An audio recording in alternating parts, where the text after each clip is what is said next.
Today is May 1st, 1992. The subject of this video message is the UNCED Earth Summit, the meeting which is to begin on June 1st, 1992 in Rio de Janeiro.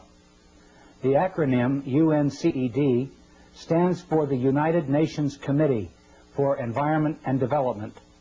It is pronounced UNCED, and perhaps indicating the secret agenda of this meeting. This is the logo of the Earth Summit. This is not a dove in their Earth Summit logo. It is a hand, and the hand is holding the world with the slogan, "In our hands," alongside of it. In whose hands? Who is the we in this motto? The hands of the world order. These elitists convened this UNCED meeting in the first place, and for a bad purpose. This video will show strong evidence that the persons running the UNCED Earth Summit are actually setting a net to place the power over the Earth and its peoples into their hands. Brave, bold deeds by the citizenry are needed quickly. Once a government signs their treaties, their citizens are, de jure, in the hands of the world order. There's that motto again, in our hands. Whose hands? The same world order families that planned World War I and World War II, that tricked the third world countries to borrow funds and rack up enormous debts. The same world order that stole much of the money borrowed by Africans and other nations and hid it in Geneva banks. They are the persons who financed Hitler, manufactured the Holocaust, and managed to blame the terrible deeds on the German people. They can be credited with manipulating famines in Ethiopia and elsewhere, and purposely creating war and debt to bring societies into their control. The world order crowd are not a nice group of people. My name is George Hunt. I'm speaking to you from a video studio in Boulder, Colorado. I have attended some of the meetings and caucuses leading to the UNCED Earth Summit. I am a business consultant and a college teacher in small business management. I own an environment company too, and am very familiar with the environment hypocrisy that the world order crowd has taken over the environment movement. I am aware of their plans. Please pardon me as I read my script. I'm not a professional actor, and my memory will not serve me with the things that I want to say. The world environment movement will soon be in the hands of the world order if you and others do not respond with action after you view this videotape. Action may constitute showing this to 5 others. It may constitute showing it to a judge down the street or a city councilman who you know in your town. Pray for guidance, hoping that something good might come of your actions. Somebody is going to set the spark off. I really feel that it is not too late. When I served as an official host at a key environment meeting in Denver, Colorado in 1987, I was surprised to see David Rockefeller, Edmund de Rothschild, Secretary of State Baker, then Secretary of the Treasury, Maurice Strong, Waste Company Chairman and EPA Administrator William Ruckelshaus, UN Secretary General in Geneva McNeil, and various World Bank and IMF officials there. What were the rich elite and bankers doing at an environment congress? Listen carefully. I will now attempt to show you how their enactments will work against you. Trust and foundation income is the cornerstone of the world order. They command politicians to do their bidding, and presidents, judges, and legislators lick their boots. Their swollen egos and bellies are never satisfied, and their lust for more is insatiable. Now world power and authority is in their grasp. Are we going to give it to them without a confrontation? Or, like they did to the Germans, will they blame the environment holocaust on you and get away with it? What is the World Summit meeting, and who is behind it?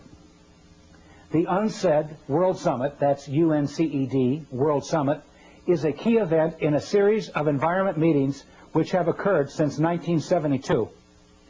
Maurice Strong, a UN official and an employee of the Rockefeller and Rothschild Trusts and Projects, convened the first Congress in Stockholm, Sweden in 1972.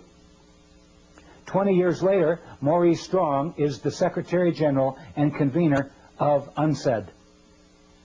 In the 1970s and 1980s, numerous conferences created political action decrees, eventually to lead to the UNCED Earth Summit.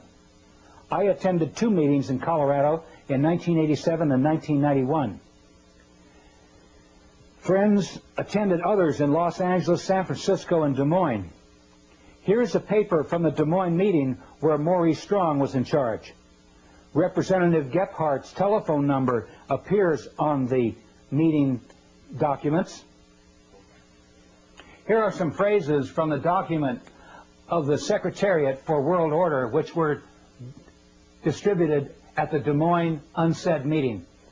We are the living sponsors of the great Cecil Rhodes' will of 1877, in which Rhodes devoted his fortune to the extension of British rule throughout the world and colonization by British subjects of the entire continent of Africa, the Holy Land, the valley of the Euphrates, the islands of Cyprus and Candia, the whole of South America, the islands of the Pacific not heretofore possessed by Great Britain, the whole of the Malay archipelago, the seaboard of China and Japan, the ultimate recovery of the United States of America as an integral part of the British Empire. We stand with Lord Milner's credo. We too are British race patriots, and our patriotism is the speech, the traditions, the principles, the aspirations of the British race. Do you fear to take this stand at the very last moment when this purpose can be realized?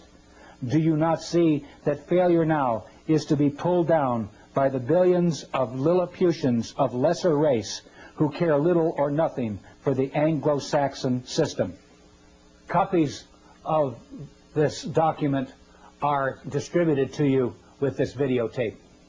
At the Fourth World Congress meeting in 1987, some other bad remarks about common people were made. I'm going to play them for you now. For instance, here is David Lang, a Montreal international investment banker, one of their pack, decreeing that these environment and economic activities of the world order not be shared with the public. He calls us cannon fodder. Listen to this. I suggest, therefore, that this be sold not through a democratic process. That would take too long and devour far too much of the funds to educate the cannon fodder, unfortunately, which populates the earth. We have to take almost an elitist program that we can see beyond our swollen bellies and look to the future in time frames and in results which are not easily understood or which can be, with intellectual honesty, be reduced down to some kind of simplistic definition. Does it make you feel uncomfortable that the arrogant rich are close to complete rule over the United States, Canada, and other countries? Here's more.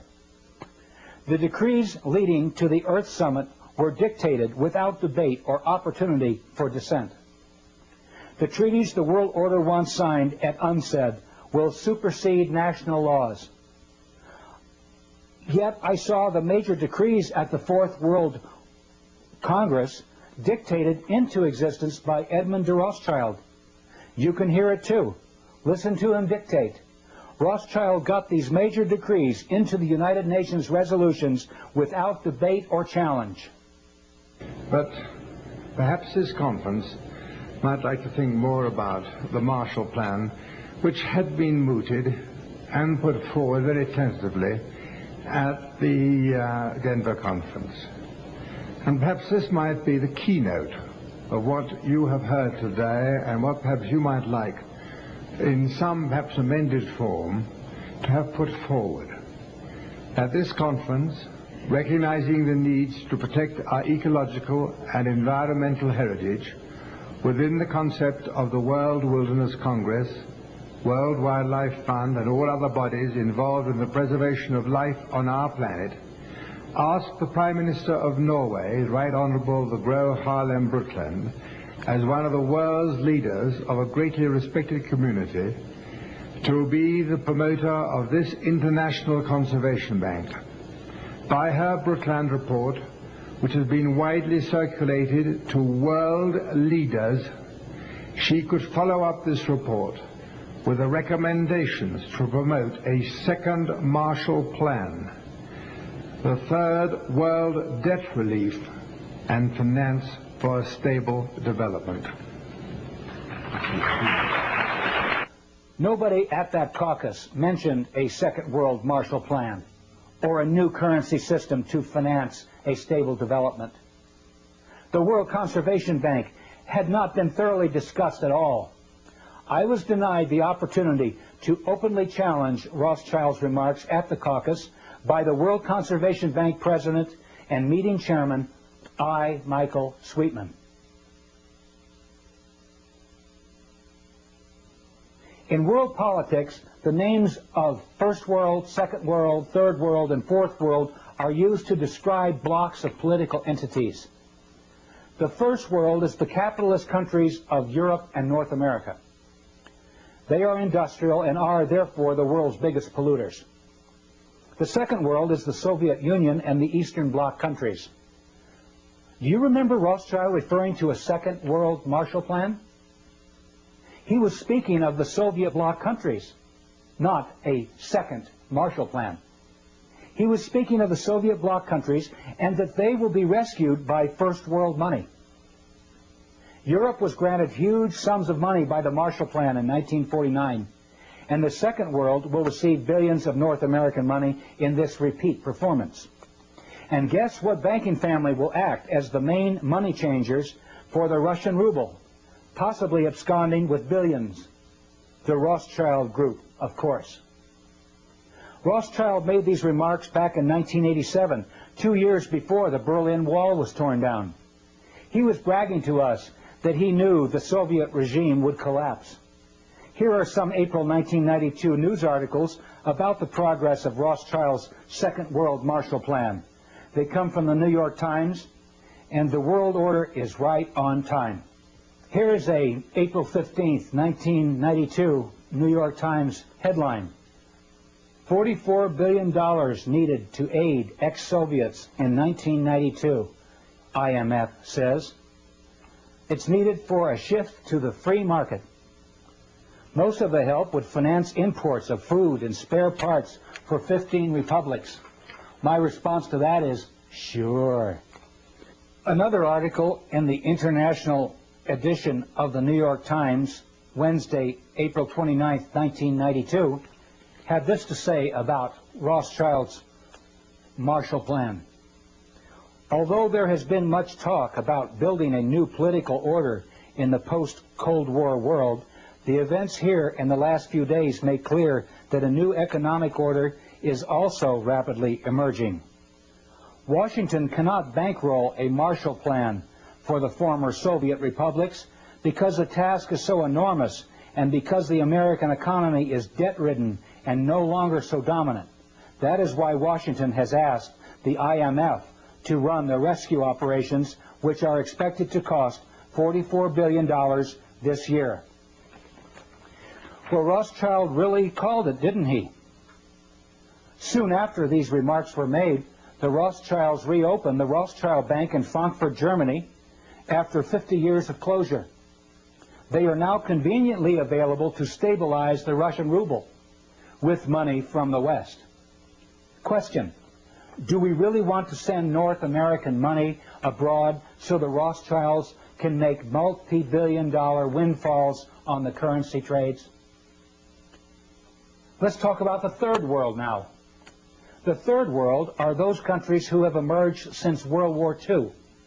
Young and easily fooled, the World Bank under Robert S. McNamara played bad tricks on them, spiriting billions of loan dollars back to Swiss bank accounts through fictitious African addresses. They now owe $1.5 trillion to the world banking system with nothing to show for it except poverty and cruel loan collections. Maurice Strong has suggested an ominous scenario at the UNCED meeting, which could break out if his words are to be believed. He says in this article in West magazine that a fight may erupt between the first world polluters and the third world poor. Here is how he describes it. Each year, he explains as background to the telling of his novel's plot, the World Economic Forum convenes in Davos, Switzerland. Over 1,000 CEOs, prime ministers, finance ministers, and leading academics gather in February to attend meetings and set economic agendas for the year ahead. With this as a setting, Maurice Strong then says, what if a small group of these world leaders were to conclude that the principal risk to the earth comes from the actions of the rich countries? And if the world is to survive, those rich countries would have to sign an agreement reducing their impact on the environment. Will they do it? He's really talking about the UNCED meeting. And Strong, driving as I take notes, looks at me. Then his eyes go back to Highway 17 on the way from Alamosa, Colorado to his New Age ranch in Crestone, Colorado. He says, the man who founded the United Nations Environment Program and who wrote parts of the Brundtland Report and who in 1992 will try to get the world's leaders meeting in Brazil to sign just such an agreement savors the questions hanging in the air. Will they do it? Will the rich countries agree to reduce their impact on the environment? Will they agree to save the earth? Strong resumes his story. The group's conclusion is no. The rich countries won't do it. They won't change. So, in order to save the planet, the group decides, isn't the only hope for the planet that the industrialized civilizations collapse? Isn't it our responsibility to bring this about? This group of world leaders, he continues, form a secret society to bring about an economic collapse. It's February. They're all at Davos. These aren't terrorists. They're world leaders. They have positioned themselves in the world's commodity and stock markets. They've engineered, using their access to stock exchanges and computers and gold supplies, a panic. Then they prevent the world stock market from closing. They jam the gears. They hire mercenaries who hold the rest of the world leaders at Davos as hostages. The markets can't close. The rich countries, and Strong makes a slight motion with his fingers as if he were flicking a cigarette butt out the window. I sit there spellbound. This is not any storyteller talking. This is Maurice Strong.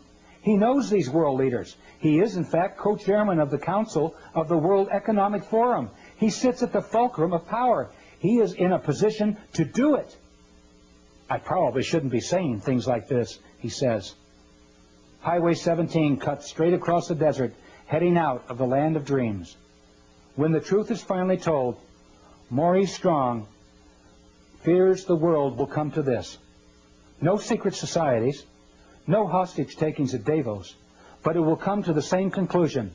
The global economy, sapped by credit and debt loads and environmental disasters, will simply come unstuck.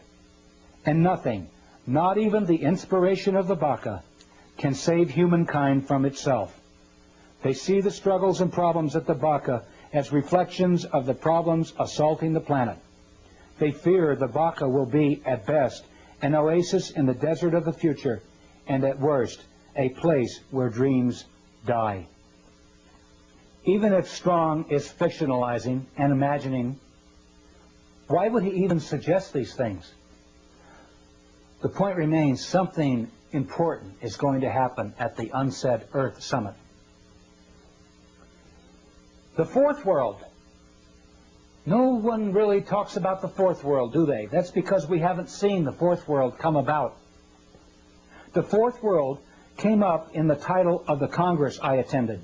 It was called the Fourth World Wilderness Congress. Maurice Strong said it was called the Fourth World because it was the fourth one of these environment congresses that Edmund de Rothschild had created. I learned later that the world order refers to the coming one world government as the Fourth World. World control by the world order, where there is no more first, second, and third world.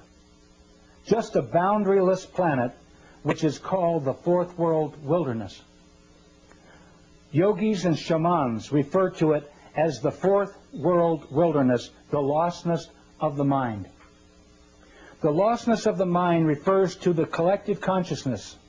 Persons will be coerced through lies, drugs, fear, and pain to surrender themselves, their egos, to the collective consciousness. The fourth world will be a return to a society much like the Caesars or Babylon or the Fourth Reich. Within the fictionalized societies described in Huxley's Brave New World and Brave New World Revisited and Orwell's classic 1984. We will flourish with only a whimper. The world order wants to create a new society out of the ashes of chaos. A collectivist fourth world complete with a collectivist religion, collectivist finance, and unchecked world national socialism. The world order will offer Gaia, Mother Earth, to the masses as the Big Brother image to worship in the fourth world. Maurice Strong has already set up a 140,000-acre project in Crestone, Colorado, to develop this Earth religion system. Projects are funded by the Rockefeller Fund, among other foundations. The Earth Summit will link environment with industry. The lords of the unsaid conference will be the masters of who gets what and when if we don't do something about it quickly. Who leads the environment movement? The convener of the summit, Maurice Strong, identifies Baron Edmund de Rothschild as the creator of the environment movement. Here are his own words describing Rothschild as the positive synthesis of environment on the one hand and growth and development on the other. Listen carefully as Maurice Strong introduces Baron de Rothschild. So there is no better person. He epitomizes in his own life that positive synthesis between environment, conservation on the one hand, and economics on the other. And I'm just delighted to have this opportunity of introducing to you Edmund de Rothschild.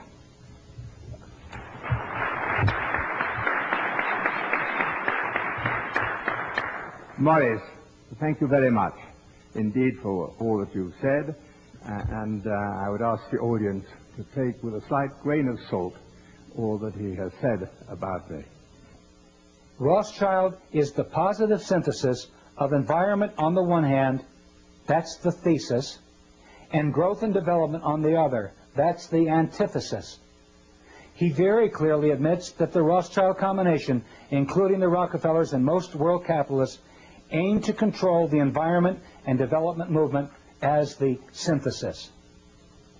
Power will converge into their hands through the Rio Conference. The synthesis, the head of the power, merges into the House of Rothschild. Another speaker at the Fourth World Conference was David Rockefeller, world energy capitalist and banker. He was named Mr. Growth and Development at the meeting. His counterpart, William Ruckelshaus, organizer of the EPA and creator of its laws under Presidents Ford and Reagan, was dubbed Mr. Environment.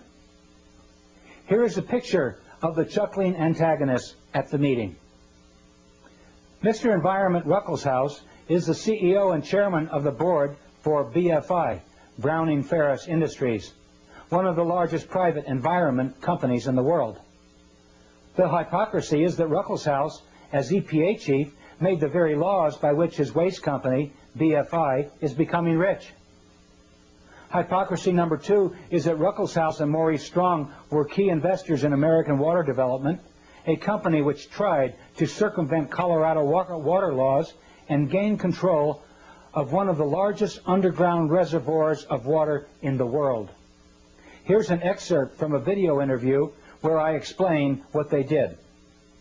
And I did a survey of the people down in the San Luis Valley, and I sent letters out to these farmers last December, and I said, what will happen if Maurice Strong and William Ruckelshaus and others pull water, 200,000 acre-feet of water out of the San Luis Valley without one hesitation? It was unanimous that their land will turn into a wasteland. It'll turn into a desert. So here we have people at an Environment Congress that are then waltzing 200 miles south of Estes Park down in the San Luis Valley of Colorado that want to suck the aquifers dry and turn it into a desert.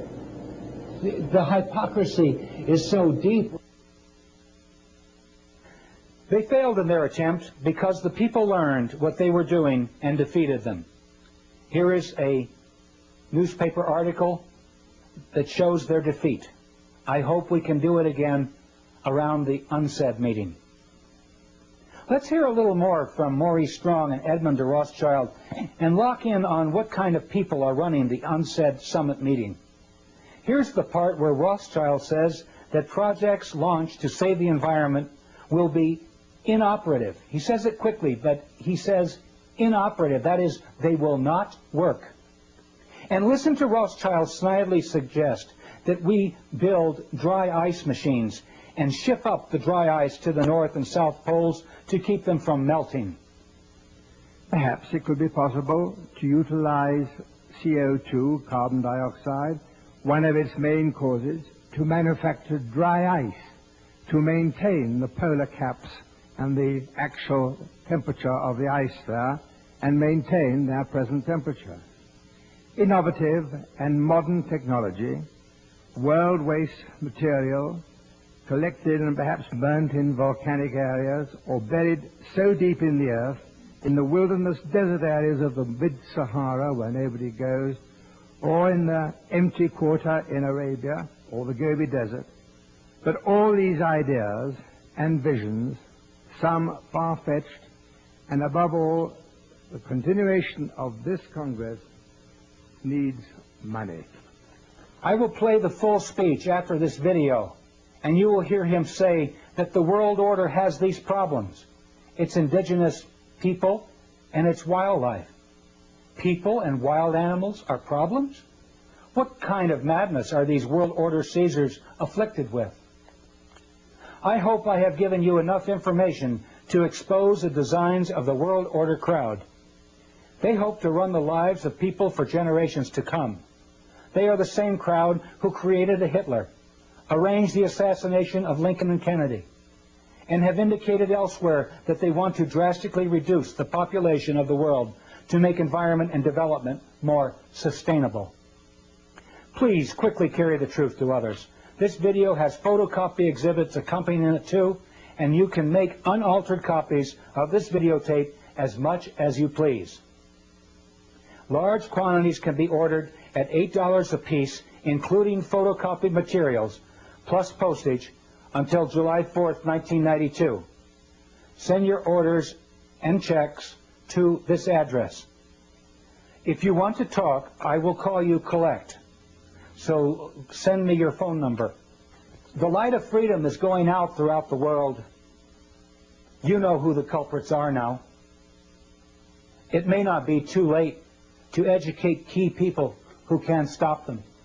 And you, watching this videotape, are one of the sparks that may ignite the countryside into flames of indignation against these people. Perhaps society still has some leaders that won't let us down. Goodbye and God bless you. So let's get the proceedings running now, and we will see how we go. Thank you. Mr. Maurice Strong, whom most of you already know. Thank you very much, and you've already heard perhaps too much from me, so I think we're reaching the point at which we want to involve you, all of you, in the next step of this conference, which is really to come to grips with some of the principal action-oriented issues. And one of the most important initiatives that is open here for your consideration is that of the conservation banking program. As we mentioned this morning, we have as our chairman, fortunately, the person who really is the source of this very significant concept. He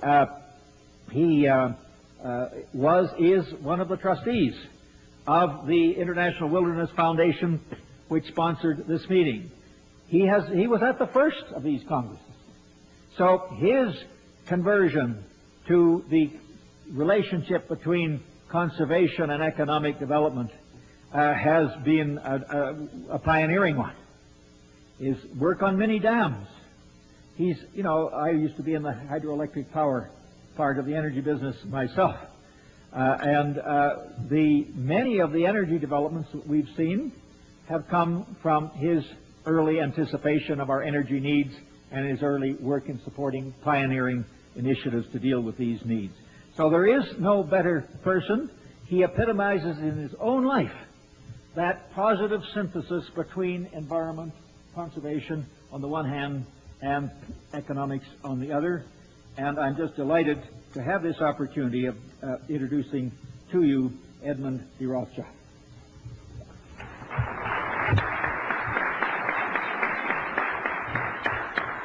Morris, thank you very much indeed for all that you've said, and I would ask the audience to take with a slight grain of salt all that he has said about me.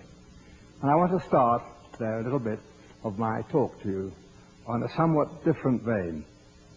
You see, in order to further the ideals of the world wilderness concept and to prevent the concept and this concept just to remain an ideal, it is of paramount importance to find ways and means of finding and promoting its rationale.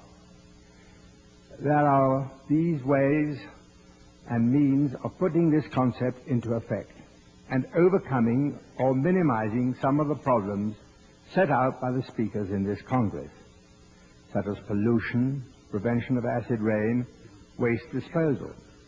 There are alternative methods and harmless alternative methods for energy, and they're available. Alternative uses of water resources not involving vast inundations of land or displacing humans and its indigent wildlife, harnessing wave energy, solar energy, wind power, just to mention a few.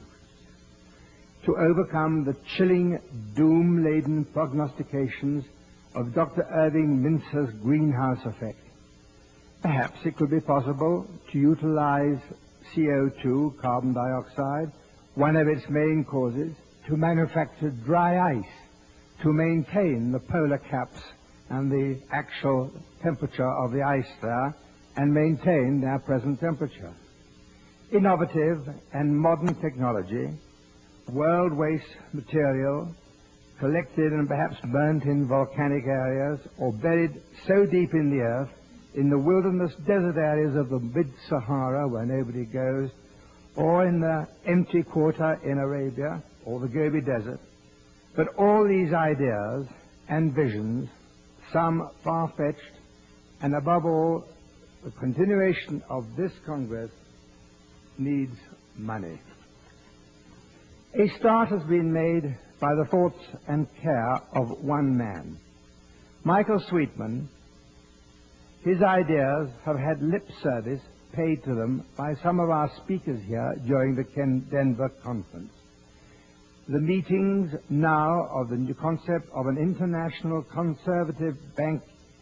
conservation banking program involves all sectors of the human community. Governmental and intergovernmental agencies, the public and private agencies, large charitable foundations, as well as ordinary individuals worldwide. Michael Sweetman has written the foreword to this concept. Its final form will no doubt be altered, watered down, or widened. But this convention must put forward this charter. And with the collective wisdom available here today, the charter can be enhanced, embracing those who have given their thoughts in the Denver Public Forum. By thinking forward as to how to reach out to the public at large, to every corporate entity throughout the world, to put aside, hopefully tax-free, a part of their profits to fund our ecological and environmental protection. Ladies and gentlemen, every country has its own problems, its indigenous peoples and its wildlife. This International Conservation Bank must know no frontiers, no boundaries. Its funds must be used constructively and not to be challenged into greedy hands or weapons of destruction. I hesitate to link this bank with world wilderness, but I would like to link it with our survival as a human race. This, our generation, must not be cursed by our descendants, if we have any, as to the greatest destructors and squanderers of the world's resources. That great philosopher and cleric, Teilhard de Chardin, wrote, and I quote, "Man can harness the winds, the waves, and the tides, but when he can harness the energy of love, then for the second time in the history of the world, man will have discovered fire." Michael Sweetman. Michael Sweetman, your love for the world wilderness concept has given you the necessary fire in your belly to produce the germ of the future needs of this concept, and I have great pleasure in asking you to put it forward.